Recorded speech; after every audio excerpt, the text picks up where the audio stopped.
2024 के पहले 4 महीनों में हमारे देश में 7,40,000 साइबर क्राइम कंप्लेंट्स दर्ज हो चुकी हैं। Investment scam, sextortion, digital arrest और दूसरे फ्रॉड से करीबन 1,800 करोड़ रुपए लूटे जा चुके हैं सिर्फ जनवरी और अप्रैल के महीनों के बीच में।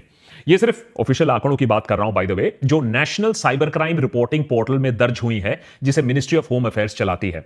असल में ये ऑनलाइन फ्रॉड की जो समस्या है, इसने एक भीषण रूप धारण कर लिया है और कल आपको या मुझे भी अपने चपेट में ले सकती है।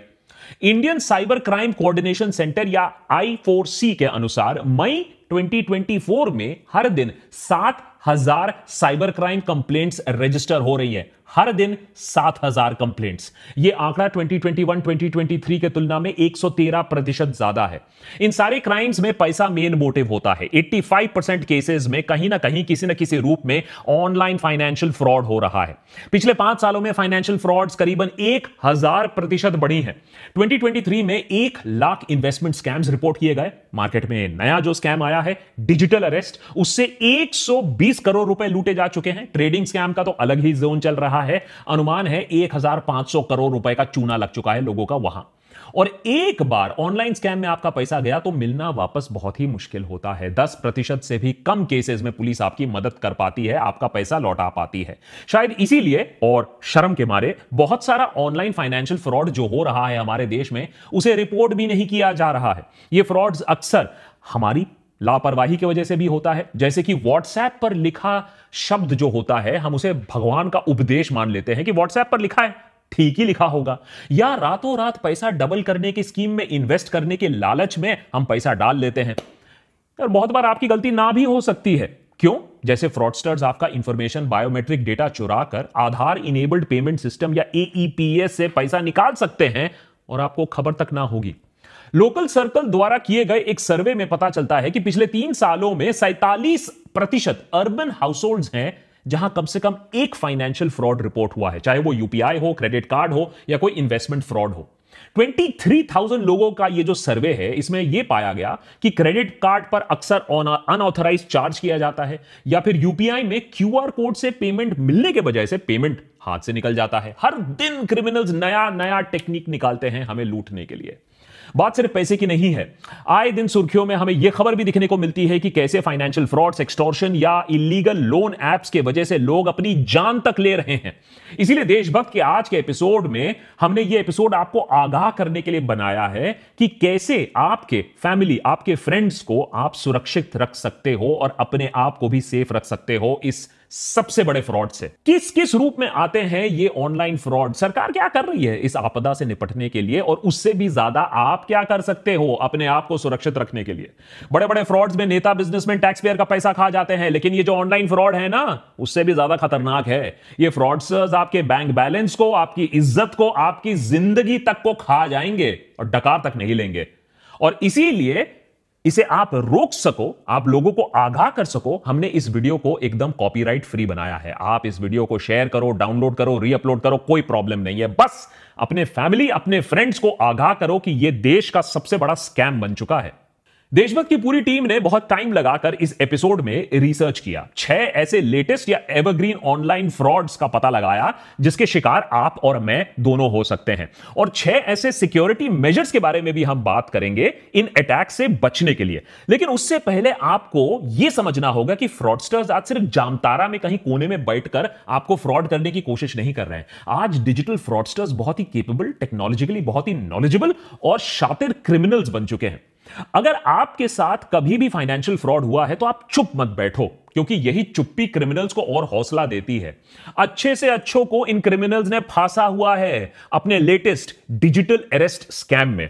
मिलिए SP ओसवाल से, chairman and managing director of Vardhman group. आपको लगेगा कि अरे इतना पैसा इनके पास, इतना तजुर्बा है। 82 साल की उम्र में ओसवाल साहब को कोई बुद्धू तो बना नहीं सकता है, लेकिन इनके साथ हुआ 7 करोड़ रुपए का फ्रॉड।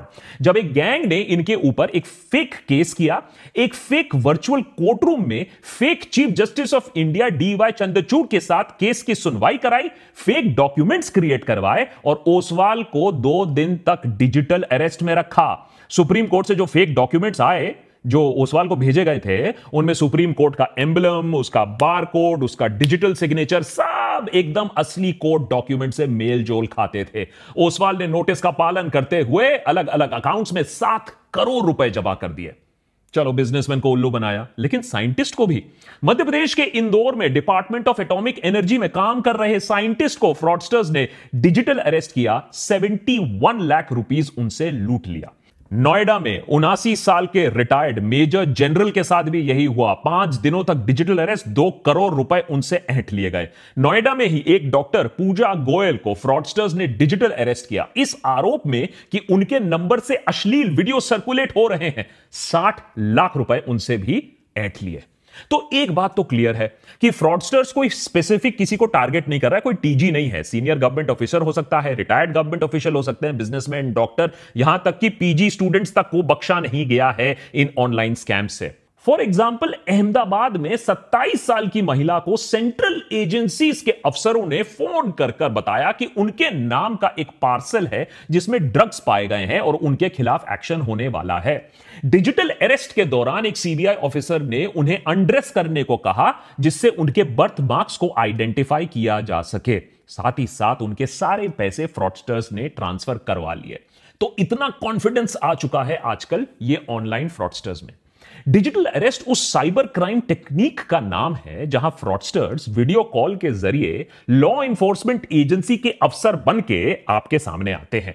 आपका क्राइम कुछ भी हो सकता है, लेकिन 2 बहुत कॉमन क्राइम्स आजकल हमें दिखने को मिलते हैं। आपके नाम का पार्सल, उसमें ड्रग्स मिला है, या फिर आपके नाम से रजिस्टर्ड मोबाइल फोन जिससे इलीगल काम हुआ है, फिरौती हुआ है, टेररिज्म हुआ है, या ऑब्सीन मटेरियल सर्कुलेट हुआ है आपके नंबर से जो आधार से लिंक्ड है।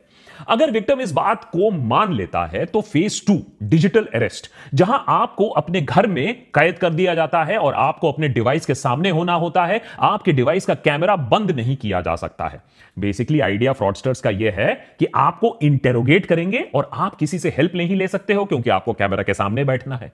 फाइनली वही होता है जो इन सारे केसेस में जनरली हमें देखने को मिलता है। सेटलमेंट की बात आती है और फिर आप एक मोटी रकम चुकाते हो अपनी जान बचाने के लिए, अपनी इज्जत बचाने के लिए। आजकल तो स्कैमस्टर्स पेमेंट क्रिप्टो करेंसी या गिफ्ट कार्ड में भी डिमांड करने लगे हैं, जिससे उन्हें ट्रैक करना और भी ज्यादा मुश्किल हो जाए। लेकिन ये सारे फ्रॉड्स नहीं होते अगर विक्टिम्स को एक छोटी सी चीज मालूम होती कि डिजिटल अरेस्ट नाम की कोई चीज है ही नहीं हमारे लीगल सिस्टम में।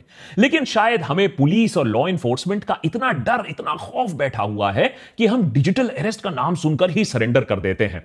अब Indian cyber crime coordination centre ने बाकायदा एक नोटिस, एक प्रेस रिलीज जारी किया है जिसमें नागरिकों को आश्वासन दिया गया है कि लॉ इन्फोर्समेंट एजेंसी, सीबीआई हो, पुलिस हो, कस्टम, ईडी, जजेस हो, आपको वीडियो कॉल के जरिए कोई अरेस्ट नहीं कर सकता है। और अगर आपके पास कभी भी बाय द वे ऐसा कॉल आए तो उन्हें बोलो कि कम से कम घर आकर आपको नोटिस दे, घर आके आपको अरेस्ट करे। अरे डिजिटल इंडिया का मतलब इतना थोड़ा ही ना कि आप आलसी बैठ जाओ और सब कुछ ऑनलाइन ही करना शुरू कर दो। लेकिन डिजिटल अरेस्ट से बच भी गए तो क्या? अरे डिजिटल फ्रॉडस्टर्स तो हर कोने में इंतजार कर रहे हैं आपका। ये रहे 6 टॉप स्कैम्स जो हमारी टीम को मिले, जिससे लाखों लोगों से करोड़ों रुपए लूटे जा रहे हैं। Number 1, UPI scam. Digital India और यूपीआई के चलते हमारी जिंदगी तो आसान हुई है, लेकिन साथ ही साथ डिजिटल फ्रॉडस्टर्स की भी जिंदगी आसान हो गई है।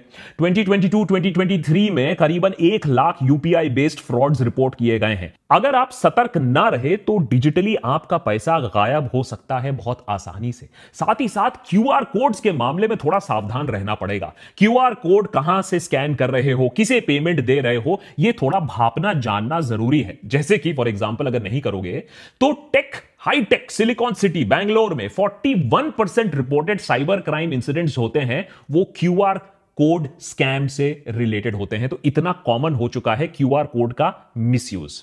Number 2, sextortion. बहुत ही भयानक रूप है हमारे टेलीकॉम रेवोल्यूशन और सस्ते मोबाइल फोन और सस्ते डेटा रेट्स का। स्कैमर्स लोगों को वीडियो कॉल करते हैं। बहुत बार अनजाने में लोग ऐसा अननोन नंबर से फोन उठा लेते हैं। दूसरे एंड में एक महिला अश्लील हरकतें करते पाई जाती हैं। जब तक आपको समझ में आता है कि यह मामला कुछ गड़बड़ है, तब तक आपकी वीडियो बन चुकी होती है अश्लील हरकतें करते हुए।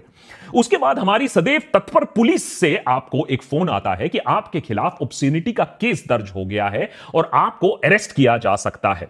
सबूत के दौर पर आपका अश्लील वीडियो इस महिला के साथ आपके सामने पेश किया जाता है। इस समय इंसान ठंडे दिमाग से यह नहीं सोचता है कि हमारी पुलिस इतनी तत्पर कब से हो गई। अगर यह सच में ऐसा होता तो हमारा देश तो सेफेस्ट कंट्री फॉर वुमेन होता पूरी दुनिया में। फिलहाल इज्जत और नाक बचाने के लिए हम मामले को सेटल कर देते हैं पैसा देकर। आप भी खुश, स्कैमस्टर भी खुश। तीसरा बड़ा फ्रॉड, टेलीग्राम फ्रॉड। घर बैठे बैठे पैसा किसको कमाना नहीं अच्छा लगता? क्यों एडिटर है? आजकल एडिटर बोल रहा है कि अरे सीधा फाइल घर ही भेज दो, घर में बैठ के एडिट कर दूंगा, ऑफिस आने की क्या जरूरत है? लेकिन ऐसे स्कीम ना बहुत ही चौंका देने वाले हैं, और ऐसे स्कीम जो ऑफर करते हैं वो फ्रॉड ही होते हैं। पहला होता है व्हाट्सएप पर आपको एक जॉब ऑफर आता है। उसके बाद टेलीग्राम ग्रुप में आपका नाम ऐड कर दिया जाता है, जहां आपको बिग बॉस की तरह अलग अलग टास्क दिए जाते हैं, जैसे सोशल मीडिया प्लेटफॉर्म्स पे जाओ, वीडियो को देखो, व्यूज बढ़ाओ, लाइक करो वीडियोस को।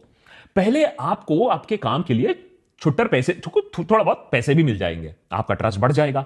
फिर किसी कारण हेतु, जैसे कि ट्रेनिंग की है या फिर आपको ज्यादा बिजनेस मिलेगा, उस एक्सक्यूज पे आपको उल्टा पैसा जमा करना होता है। एक बार आपने मोटी रकम जमा की, बंदा गायब आपके पैसे के साथ। नंबर 4, एआई की दुनिया बहुत चकाचौंध है। मानवता एवोल्यूशन की अगली पायदान पर चढ़ रहा है एआई के साथ। क्रिमिनल्स ने बोला हम क्यों पीछे हट जाएं, तो उन्होंने भी एआई की मदद से लोगों को अब गधा बनाना और उनसे पैसा निकालना सीख लिया है। किसी के बेटे का एक्सीडेंट हो गया है, वो हॉस्पिटल से कॉल कर रहा है, पैसे की गुहार लगा रहा है, कैसे मना करोगे आप? किसी की बेटी को पुलिस ने होटल के रूम से नग्न अवस्था में अरेस्ट कर लिया है, और अगर आपको बचाना है अपनी बेटी को तो सेटलमेंट के पैसे निकालो अभी के अभी। आपको उसकी आवाज तक सुनाई दे रही है फोन पर, पीछे मदद मांग रही है वो।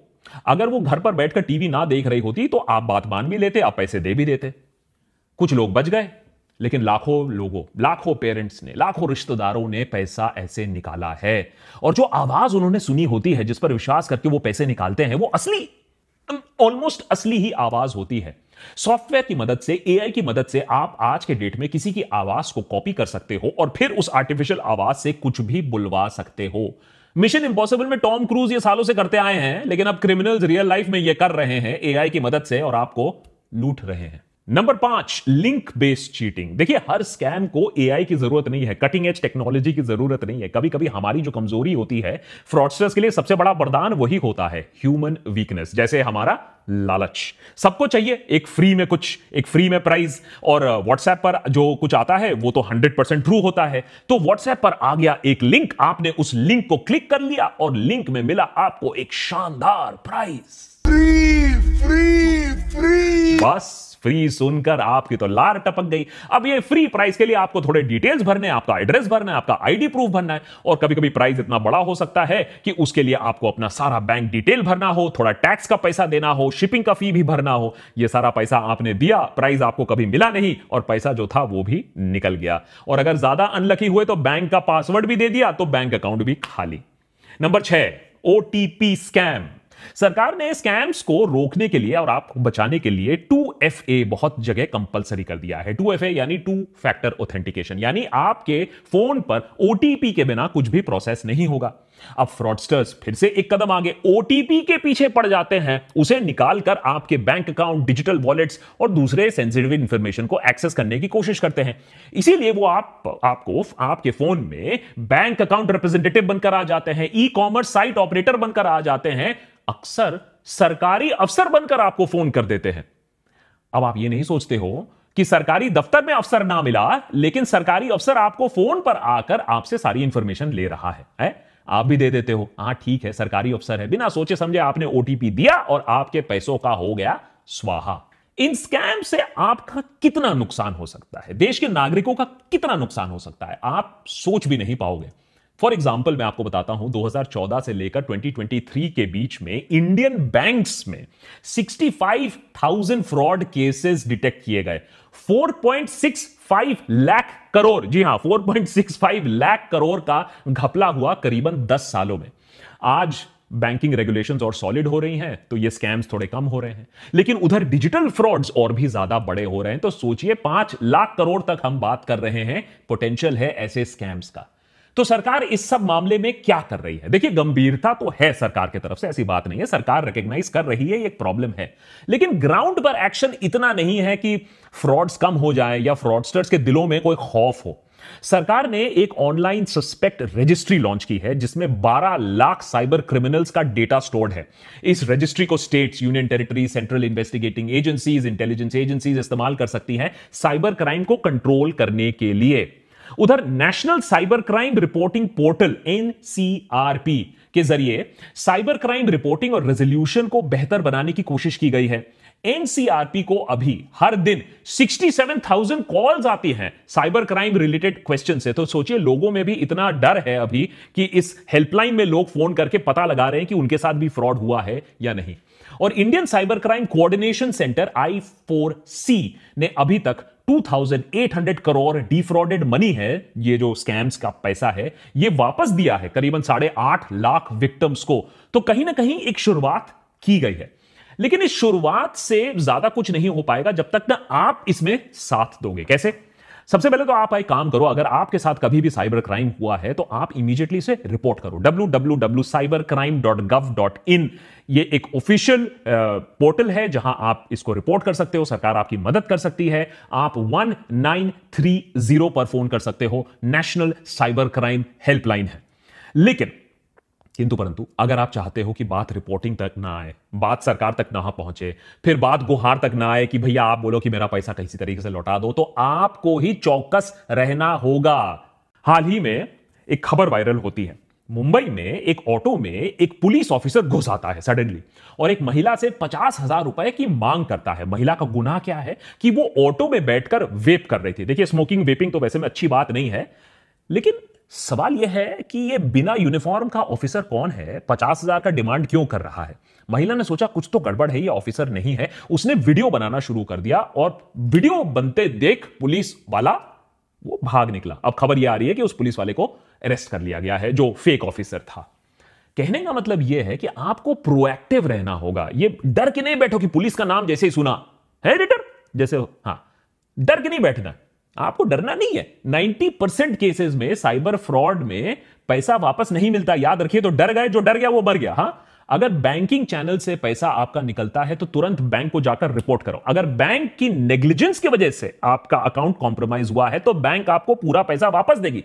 लेकिन याद रखिए, अगर अनऑथराइज्ड ट्रांजैक्शन 7 दिन बीत चुके हैं और उसके बाद जाकर आपने रिपोर्ट किया तो बैंक की लायबिलिटी काफी कम हो जाती है। फिर बैंक की पॉलिसीज ही काम आएंगी, सरकार आपको वहां मदद नहीं करेगी। तो सबसे पहले तो चौकस रहना होगा ट्रांजैक्शन को लेकर, अगर आपके ऊपर कोई धमक रहा है उसको लेकर। Point number 2, prevention is the best cure. अरे सीधा सीधा प्रिवेंशन करो। Have an apple a day. किसी अननोन मैसेज को मत खोलो, अनसोलिसिटेड लिंक को क्लिक मत करो, अननोन वीडियो कॉल को मत उठाओ, और जो बैंक ट्रांजैक्शंस हैं उन्हें हमेशा डबल चेक करके अप्रूव करो। अगर कंप्यूटर पर एंटीवायरस नहीं है, चलो वहां भी पैसा बचाना चाहते हो कोई बात नहीं, कम से कम अपने बैंक स्टेटमेंट्स को रेगुलर स्कैन करो। हर ट्रांजैक्शन पर एसएमएस अलर्ट लगाओ और ओटीपी 2 फैक्टर ऑथेंटिकेशन के बिना कुछ भी काम नहीं करने का। जो बात व्हाट्सएप पर आपने आज तक नहीं सीखा, कम से कम वो रियल लाइफ में सीख लो कि कोई भी क्यूआर कोड जो आपको दिखता है उसे ब्लाइंडली ट्रस्ट नहीं करने का।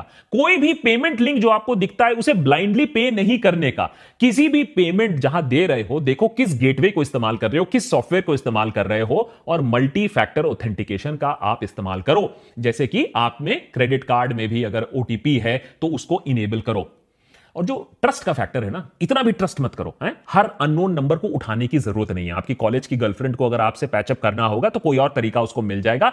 हर कॉल उठाने की जरूरत नहीं है। उठाओगे तो फिर आपका भी डिजिटल अरेस्ट हो जाएगा। और अगर पार्सल में ड्रग्स निकले तो इमीडिएटली फोन काटो और जिस कंपनी से वो फोन आया था ड्रग वाला, उस पार्सल कंपनी को खुद फोन करो और पता लगाओ कि कहां भैया तुम्हारा थाईलैंड में ड्रग पकड़ा गया है। सरकार इतने सालों से हर चीज के लिए आधार मांगती आई है। बर्थ से लेकर डेथ सर्टिफिकेट के लिए, बैंक अकाउंट खोलने से टॉयलेट जाने के लिए आधार की जरूरत होती थी। लेकिन अब नया फॉर्मूला यह है कि आपको अपना आधार नहीं दिखाना है। जी हां, पहले दिखाना था, अब आपको नहीं दिखाना है, क्योंकि आपका आधार नंबर से ही आपके ऊपर फ्रॉड हो सकता है। तो जितना अपना डेटा प्रोटेक्ट कर सको उतना डेटा प्रोटेक्ट करके रखो। और जितना अपना पर्सनल इंफॉर्मेशन है, अपना फैमिली इंफॉर्मेशन है, हर चीज इंस्टाग्राम पे डालने की जरूरत नहीं है। थोड़ा सा अपने जो प्राइवेट इंफॉर्मेशन है उसे कंट्रोल में रखो, क्योंकि फ्रॉडस्टर्स ये भी देख रहे हैं कि आपका बेटा कब बाहर जा रहा है, कब छुट्टी पे जा रहा है, और फिर आपके पास आएगा पुलिस से फोन। नंबर 4, थोड़ा सा अवेयर होने की जरूरत है। मुश्किल है लेकिन अगर बिग बॉस के घर में क्या हो रहा है ये आपको खबर है, तो टेक्नोलॉजी की दुनिया में भी क्या हो रहा है उसी खबर आपको रखनी पड़ेगी। प्रॉब्लम यह है कि हर दिन फ्रॉडस्टर्स नए नए तरीके खोज रहे हैं। अब हमें तो अपडेटेड रहना होगा। For example, SIM swap scam, ये क्या होता है? इससे हैकर्स आपके सिम को रिमोटली डुप्लीकेट कर सकते हैं और आपका सारा इंफॉर्मेशन चुरा सकते हैं। इसीलिए रेगुलर पासवर्ड चेंज करना भी एक वाइटल सिक्योरिटी टूल है। ओटीपी स्कैम से भी जरूर आपको बचना चाहिए कि ये जो आपका जो पर्सनल फाइनेंशियल डिटेल है कभी फोन पर नहीं शेयर करना। कोई अगर आपको कॉल कर रहा है, मैसेज कर रहा है, अपने बैंक का ऑफिशियल बोल रहा है, सरकारी ऑफिशियल बोल रहा है, तो ऑफिशियल चैनल के थ्रू जाओ, ऑफिशियल वेबसाइट के थ्रू जाओ। फोन पर जो बोल रहा है उसे मत बिलीव करो और कभी भी अपना ओटीपी किसी को मत दो। लास्टली, जो शेडी एप्स हैं ये एक नया चीज बन रहा है, क्योंकि हम सोचते हैं कि ऐप इंस्टॉल कर लेंगे, किसी ने मेहनत से ऐप बनाया होगा तो ठीक ही होगा। लेकिन ऐसे एप्स इंस्टॉल मत करिए, ओनली ऑफिशियल एप्स इंस्टॉल करिए। ऐप स्टोर, प्ले स्टोर में जिसकी अच्छी रेटिंग हो, कोई अननोन ऐप को